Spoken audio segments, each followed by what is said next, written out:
পাক ক্রিকেট ভক্তদের জন্য দিনটা অনেকটা সেই বিরিয়ানি মনে করে এলাচ চিবিয়ে ফেলার মতো। সত্যি বলতে পাকিস্তান দল যদি এই মহারণ না খেলে লাহোর বা করাচির কোনো ক্যাফেতে বসে আরামসে কফি খেত, তাহলে অন্তত ইজ্জতটা এভাবে খড়কুটোর মতো উড়ে যেত না। টি-20 বিশ্বকাপে ভারতের সাথে 9 বার দেখা করে 8 বারই হার।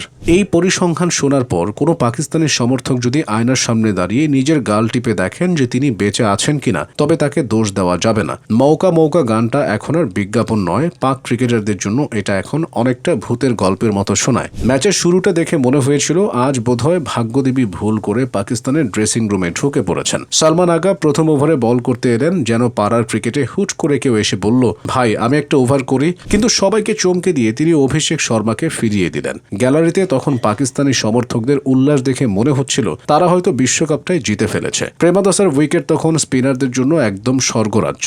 বল পিচে পড়ে এমনভাবে ঘুরছে যেন কোনো জাদুকর তার লাঠি ঘোরাচ্ছেন। কিন্তু ভারতের ড্রেসিং রুমে একজন ছিলেন যিনি পিচের চরিত্র পড়ার চেয়ে বল পেটানোতে বেশি বিশ্বাসী, ঈশান কিষান।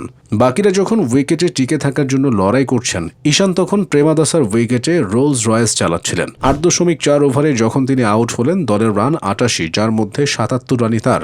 বাকিরা যেন শুধু পিচটা কেমন সেটা পরীক্ষা করতেই মাঠে নেমেছিলেন। 18 ওভারে স্পিন বল করিয়েও পাকিস্তান যখন দেখল ভারত লড়াকু পুঁজি গড়ে ফেলেছে, তখনই তাদের কপালে চিন্তার ভাঁজ পড়ে যায়। তবে আসল কমেডি শুরু হলো ভারতের বোলিংয়ের সময়। সবাই যখন ভাবছে মিস্ট্রি স্পিনার বরুণ চক্রবর্তী এসে ভেলকি দেখাবেন, তখন চুলে সাদা রং করা হার্দিক পান্ডিয়া বল হাতে দৌড়ে এলেন। হার্দিককে দেখে মনে হচ্ছিল তিনি কোনো র্যাম্প মডেল, কিন্তু বল ছাড়েন যেন আগুনের গোলা। উইকেট মেডেন নিয়ে তিনি বুঝিয়ে দিলেন পিচ স্পিনের স্বর্গ হতে পারে, কিন্তু তিনি এখানে নরক গুলজার করতে এসেছেন। এরপর এলেন জসপ্রীত বুমরা। বুমরার বলগুলো তখন পাকিস্তানি ব্যাটসম্যানদের কাছে ছিল অনেকটা সিলেবাসের বাইরের প্রশ্নের মতো।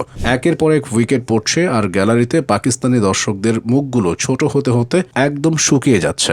অক্ষর প্যাটেলের একটা সোজা বলে যখন বাবর আজমের স্টাম্প ছিটকে গেল, তখন মনে হচ্ছিল বাবর বুঝি মনে মনে বলছেন, ইস, মহসিন নাকভি সাহেব যদি এখন ব্যাটিংয়ে নামতেন। পিসিবি প্রধান মহসিন নাকভি সাহেব অনেক কষ্ট করে সরকারকে রাজি করিয়ে দলকে খেলতে পাঠিয়েছিলেন। এখন হয়তো ড্রেসিং রুমে বসে ভাবছেন, এর চেয়ে যদি বলতেন প্লেয়ারদের পেটে ব্যথা, তাহলেও অন্তত এই 61 রানের বিশাল হার আর নাক কাটা যাওয়ার হাত থেকে বাঁচা যেত।